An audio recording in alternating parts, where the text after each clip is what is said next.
Here with David Haye ahead of KSI against Joe Fournier, May the 13th, Misfits boxing live on DAZN. David, what can we expect from Joe Fournier? Because a lot of us have seen KSI on Misfits shows, but you know Joe better than anyone.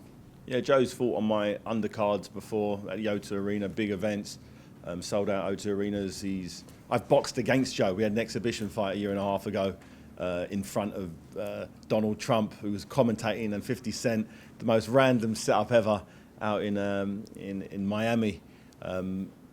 So I know what he's about. I've seen him spar with, world champions, Chris Eubank Jr. to James DeGale. He's been mixing it in the professional game for 10 years now.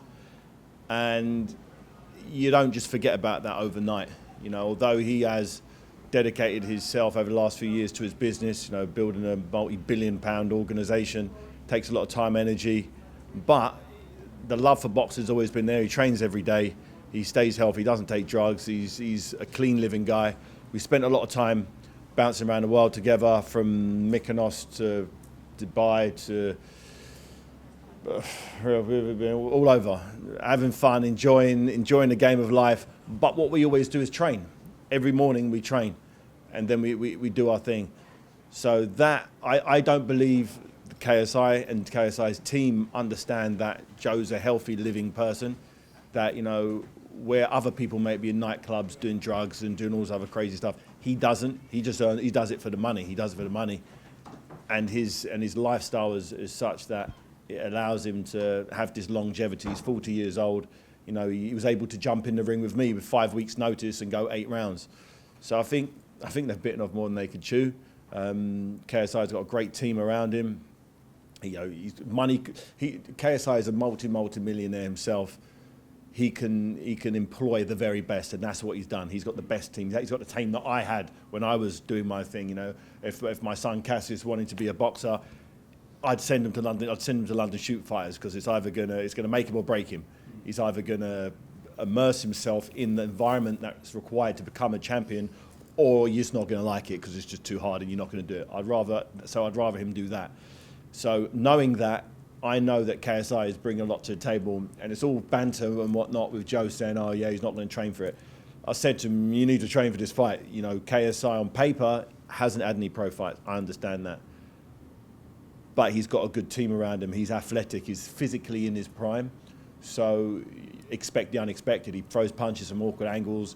So on paper, you're right. You're way better than he is.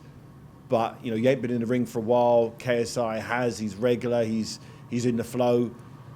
Just bring your A game. So, he's giving it some hype, but he's going to need to buckle down now for the next, 4 or 5 weeks. He's got to put his other businesses on the back burner, and he's got to think 100% fighting. What have you made of KSI's previous opponents like FaZe Temper, Swarms, Luis Pineda, who's become a bit of a cult hero himself? I mean, this is a marked departure from that caliber, isn't it, surely? It's a different sport. It's a completely different sport. You can't really compare the two. Obviously, there's a boxing ring and someone's throwing punches. That's the only kind of comparison. But in terms of intensity, in terms of punch variety, power of punch, intensity, there's no comparison. So it's hard to gauge and judge what KSI has done in his previous fights. I'm aware that Alexis and everybody at London Shoot Fighters are judging KSI on what he does in the gym in live rounds of sparring. He hasn't shown that much in his fights, fighting 2 people in one night. The level of those guys were the level that you would give someone like KSI if you wanted to make sure that he got the victory spectacularly. But Joe, on the other hand, is a different kettle of fish.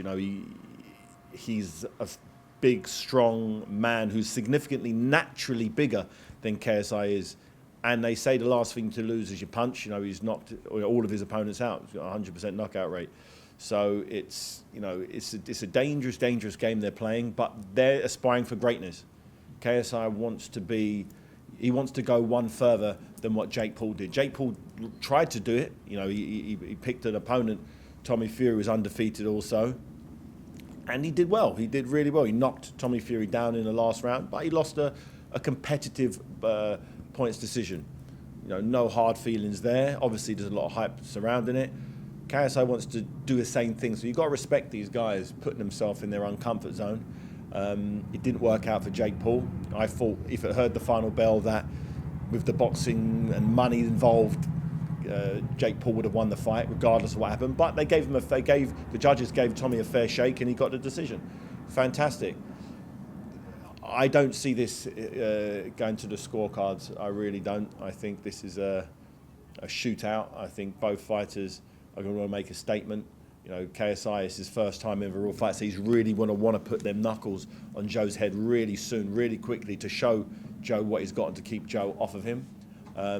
How's Joe going to deal with it? You know, Joe knows how to slip and counter. You know, some video footage from the other day knocking a couple of sparring partners out. They say the last thing you lose is your punch. You know, he's 40 years old, so he's not in his prime, but he's still got that. He's still got that punch. You know, George Foreman was 45 and regained the heavyweight championship of the world. So punch power is definitely something that KSI will need to be looking out for.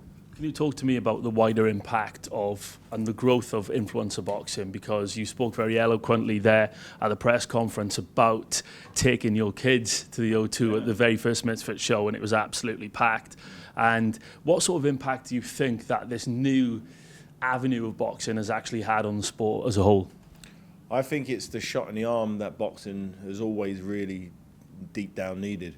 You just got to look at the crowd to understand. You know, you go to your typical boxing match and you've got men from the ages of 25 to 55, 60. That's the general demographic. Well, you turn that on his head now, you've got kids 13, 14, 15, women, young girls turn up at 17, 18 with their parents or sometimes just going out there on their own. It's a very, very different crowd. And the crowd getting there nice and early. Unlike in boxing where everyone turns up 10 minutes before the main event at 10:30 p.m. because they're in the bar getting lashed. No, these people are in their seats at 7, watching, screaming, enjoying, and the fights are really competitive. You know, I got an opportunity to see live Slim, who reminded me of Prince Nassim Hamed, or so is it Salt Pappy? He's great, isn't he? Who reminds me of a giant Manny Pacquiao. It was great. I'm looking at the next generation of kind of YouTube/pro boxers. It's all kind of morphing into its own thing, and it's working. And you've got big momentum behind the numbers, behind the young people getting involved in boxing. When will it be? When will you get a legitimate boxer who goes into the amateurs, goes to fight for England, then wins the world title, who got into boxing because they were a fan of KSI or Jake Paul or Logan Paul or Salt Pappy or when is that going to happen? It's not going to be that many years until you start seeing the next generation of real boxers, professional boxers fighting for WBA, WBC titles, who only got into it because they were a fan of this YouTube environment. So give it a few years, and the sport of boxing as a whole is growing, and I'm thankful that this new element has come to pass. We're not far off, I don't think, having that pro boxer coming through who's actually been inspired by these influencers. And I don't want to kind of leave on a negative, but do you think that the growth of Misfits boxing and the growth of influencer fights and the appetite for them has at least in part been influenced by, if you look at the pros game, the biggest fights aren't happening. Fury versus Usyk isn't happening anytime soon. We're seeing pros failing drugs tests. People are frustrated, but these lads are pulling off big fight nights. They're getting fights over the line. Is it influenced by people's frustration with professional boxing?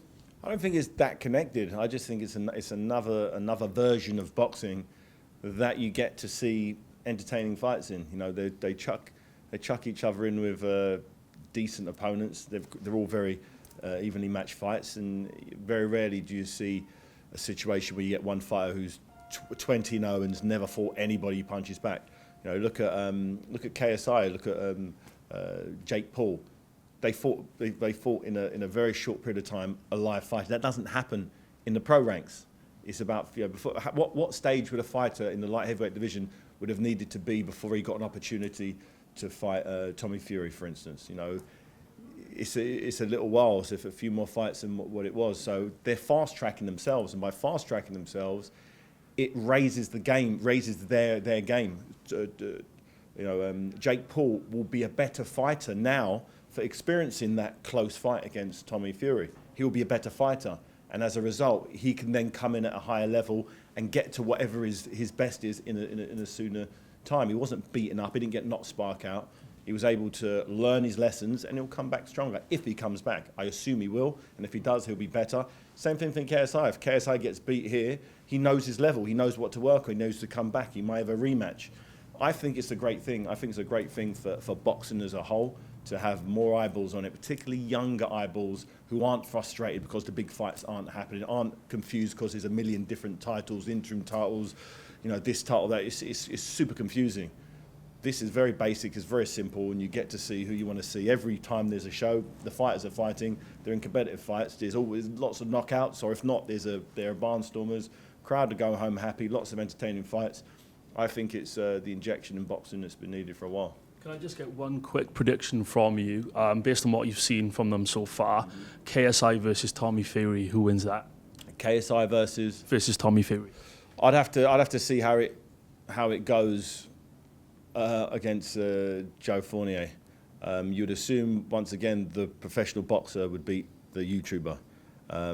If KSI spectacularly knocks out Joe, then I'll say KSI will beat Tommy Fury. If he loses, then I'd say he'd lose. So it depends on how this fight goes down. KSI versus Joe Fournier live May 13th, Misfits Boxing on DAZN. David, thanks very much for your time. My pleasure. Appreciate it. Anytime.